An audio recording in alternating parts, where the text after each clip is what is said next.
100 కాదు 1000 కాదు 1,00,000 వెహికల్స్ పోయినా కానీ ఒక వెహికల్ గ్యాప్ వచ్చినప్పుడు మీకు ట్రాఫిక్ జామ్ పరిస్థితి ఈ దేశంలోనే కాదు ఏ దేశంలో ఉండదు అని చెప్పేసి ఒక సర్వేలో చెప్తా ఉంది మనకి.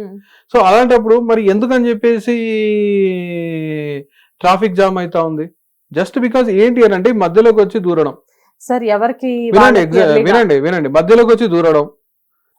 వాడు అక్కడ కొంచెం గ్యాప్ కనబడితే చాలా మధ్యలోకి వచ్చేసి దూరేస్తాడు. ఆ కొంచెం గ్యాప్ కనబడితే చాలా సిగ్నల్ జంప్ చేసేస్తాడు. సిగ్నల్ జంప్ చేయడం వల్ల ప్రమాదాలు జరగట్లేదా? ప్రాణాలు పోవట్లేదా? ప్రాణాల కంటే గొప్పదా డబ్బు? డెఫినెట్ గా కాదు కదా. మరి మీరెందుకు అర్థం చేసుకోరు? దీనికి ఏదైనా మీ దగ్గర సొల్యూషన్ ఉంటే చెప్పండి. కానీ ఒక సొల్యూషన్ ప్రభుత్వం వారు తీసుకొచ్చినప్పుడు దాన్ని మనము ఏ విధంగా ఎందుకని చెప్పేసి అబ్జెక్ట్ చేస్తున్నాం నాకైతే అర్థం కావట్లేదు.